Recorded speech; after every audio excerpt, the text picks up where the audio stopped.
Good evening विद्यार्थियों। आप सभी को शाम का नमस्कार। मैं शुभम सोनी आपके सामने मध्य प्रदेश बोर्ड के त्रैमासिक प्रश्न पत्र कक्षा 9वीं विषय गणित में आने वाले प्रश्नों के विभिन्न फॉर्मेटों के बारे में जानकारी देने आया हूँ। यह जानकारी देना इसलिए भी आवश्यक है क्योंकि अभी-अभी बहुत सारे स्टूडेंट ऐसे हैं जो कक्षा 8वीं से कक्षा 9वीं में पहली बार गए हैं और उनके मन में एक सवाल होगा कि हमारा जो त्रैमासिक का प्रश्न पत्र है वह किस प्रकार का रहने वाला है। तो आज मैं आपको यहाँ ये बताने वाला हूँ कि हमारे जो कक्षा 9वीं के आप केवल गणित अकेले की ही बात ना करें, आप हिंदी ले लें, विज्ञान ले लें, सामाजिक विज्ञान ले लें या किसी भी विषय, चाहे आईटी ही क्यों ना हो, उन सभी विषयों का प्रश्न पत्र इसी प्रकार के फॉर्मेट में आने वाला है। फॉर्मेट का मतलब ये होता है कि हम यहाँ ये जानेंगे कि कितने अंक के प्रश्न, कितने अंकों के और कितनी संख्या में पूछे जाने वाले हैं। तो फॉर्मेट में हम यहाँ ये देखेंगे, सबसे पहला प्रकार का जो प्रश्न आपको मिलेगा वो है सही विकल्प प्रकार का प्रश्न। आपको बता दें, इस प्रश्नों के लिए जो अंक निर्धारित किए गए हैं वो है 1। यह प्रश्न 1 अंक का होगा और ऐसे के कुल 6 प्रश्न आने वाले हैं। ठीक, दूसरे प्रकार का जो प्रश्न रहने वाला है वह रिक्त स्थान प्रकार का प्रश्न रहेगा। इसमें 1 अंक के 6 प्रश्न आने वाले हैं। और तीसरे प्रकार का जो प्रश्न रहने वाला है जिसके अंतर्गत हम सत्य और असत्य प्रकार के प्रश्न हैं, ये भी 1 अंक के 6 रहने वाले हैं। आगे इसी श्रृंखला में हम बढ़ते हैं और देखते हैं कि प्रश्न क्रमांक 4 जो कि सही जोड़ी बनाइए, 1 अंक के 6 प्रश्न आने वाले हैं। प्रश्न क्रमांक 5, एक शब्द या एक वाक्य में उत्तर दीजिए, यह भी 1 अंक के 6 प्रश्न आने वाले हैं।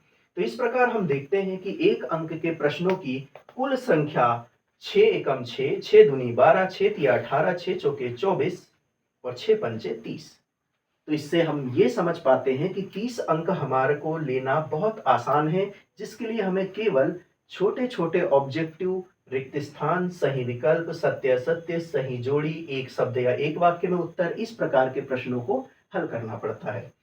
आगे बढ़ते हैं तो हम देखेंगे कि अति लघुत्तरीय प्रकार के जो प्रश्न हैं, इनके लिए जो अंक निर्धारित किए गए हैं वह है 2 अंक, और 2 अंक वाले प्रश्नों की संख्या 12 रहने वाली है।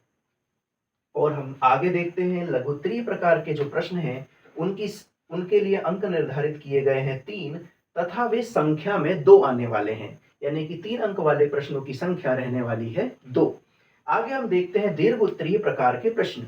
दीर्घ उत्तरीय प्रकार के प्रश्न 4 अंकों के होते हैं। यह परीक्षा में सबसे ज्यादा महत्वपूर्ण और ज्यादा अंक दिलवाने वाले प्रश्न होते हैं और यह संख्या में 2 होते हैं। तो आइए हम आज जानते हैं कि प्रश्न क्रमांक 1 से प्रश्न क्रमांक 5 तक के प्रश्नों के प्रकार किस प्रकार के रहने वाले हैं। ठीक, तो मैं आपको यहाँ पे एक उदाहरण देता हूं कि सही विकल्प के प्रकार के जो प्रश्न हैं वो कैसे रहने वाले हैं। जैसे उदाहरण के लिए हम एक प्रश्न लेते हैं कि समकोण का मान कितना होता है। जैसे कि मैंने आपको बताया कि समकोण का मान कितना होता है, इस प्रकार के प्रश्नों के लिए जो हमारे ऑब्जेक्टिव दिए रहेंगे कुल 4 रहने वाले हैं। ठीक, जैसे कि ऑप्शन में रहेगा 90 डिग्री, 180 डिग्री, 270 डिग्री और 30 डिग्री। तो इस प्रकार के हमें 4 ऑब्जेक्टिव या विकल्प के रूप में एक प्रश्न के 4 विकल्प हमें दिए रहेंगे। हमें इसे सही विकल्प को चुनना है। ठीक, अब जो प्रश्न क्रमांक 2 है रिक्त स्थान प्रकार के प्रश्न, उसका मैं आपको एक उदाहरण देता हूं।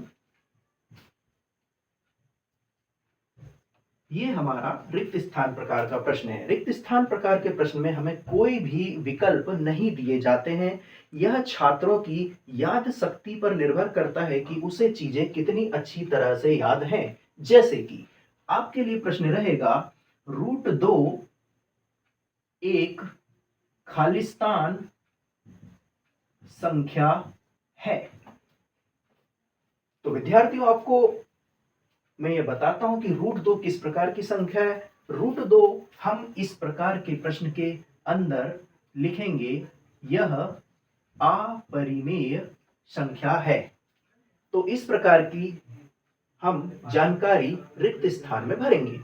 अब आगे बताते हैं आपको सत्य और असत्य प्रकार के प्रश्नों का उदाहरण। तो इस प्रकार के प्रश्नों के लिए हमें एक कथन दिया रहेगा। कथन से आप समझते होंगे कि एक वाक्य या एक सेंटेंस दिया रहेगा। हमें उसकी पुष्टि करनी है कि लिखी गई बात सही है या गलत। अगर लिखी गई बात सही है तो हम उस प्रश्न का उत्तर लिखेंगे सत्य। अगर कही गई बात आपको लगता है कि यह गलत है तो हम उसका आंसर लिखेंगे असत्य। जैसे मैं एक यहाँ पे कंडीशन लिखता हूं और आप उसको वेरीफाई कीजिएगा कि क्या यह एक सत्य कथन है या असत्य कथन है। जैसे रैखिक बहुपद की घात 2 होती है। तो विद्यार्थियों आप देखेंगे कि रैखिक बहुपद की घात 2 होती है, यह एक कथन या एक वाक्य दिया हुआ है। हम यहां देखते हैं कि रैखिक बहुपद एक ऐसा बहुपद होता है जिसमें चर की घात 1 होती है। अगर विद्यार्थियों को यह पहले से पता होगा तो आप ये तुरंत जान जाएंगे कि लिखा गया कथन गलत है। अतः इसका उत्तर जो होने वाला है वो होगा असत्य। अर्थात रैखिक बहुपद की घात 2 होती है, यह कथन कैसा है? गलत है। ठीक। अब सही जोड़ी प्रकार के प्रश्नों से आप भली भांति परिचित होंगे। इसके लिए आपको यहां पे कुल 6 प्रकार के, चाहे कथन कह लो या सूत्र कह लो या विभिन्न प्रकार की परियोजनाएं या विभिन्न प्रकार के बहुपद या संख्याओं से संबंधित प्रश्नों को यहां पे यूज किया जा सकता है। ठीक। तो जैसे कि आप यहां पे इस प्रकार के प्रश्न रहेंगे कि समकोण त्रिभुज के एक कोण और इनमें से किसी के भी ऑब्जेक्टिव के सामने लिखा होगा 90 डिग्री। तो आप सही जोड़ी इस तरीके से नहीं मिलाएंगे। मैं इसका तरीका आपको अगले पार्ट में बताऊंगा कि प्रश्नों को अपनी आंसर कॉपी में कैसे हल किया जाता है। लेकिन हाँ, प्रश्न में इस तरफ आपको प्रश्न दिए रहेंगे, सामने उसके उत्तर दिए रहेंगे, उसका सही मिलान आपको करना होगा। ठीक। फिर प्रश्न क्रमांक 5 का जो प्रकार है जिसमें एक शब्द में या एक वाक्य में उत्तर दीजिए, इस प्रकार के प्रश्न रहने वाले हैं। तो एक शब्द या एक वाक्य में उत्तर दीजिए, इस प्रकार के प्रश्नों में हम देखेंगे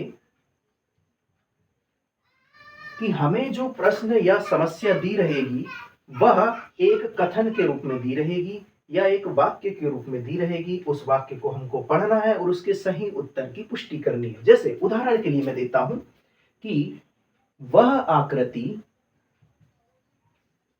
जो 3 भुजाओं से घिरी होती है।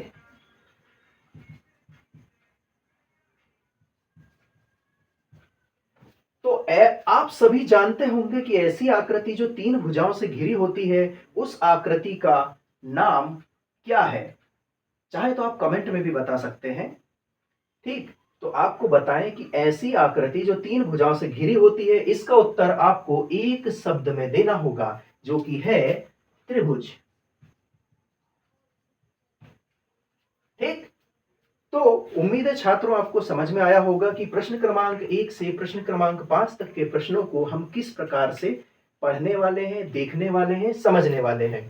ठीक। तो अगले पार्ट में मैं आपको बताऊंगा कि अति लघुत्तरीय, लघुत्तरीय और दीर्घोत्तरीय प्रकार के प्रश्न कैसे होते हैं और इन प्रकार के प्रश्नों को हल करने के क्या तरीके हैं और इन प्रकार के प्रश्नों के लिए हम कैसे मेहनत करने वाले हैं।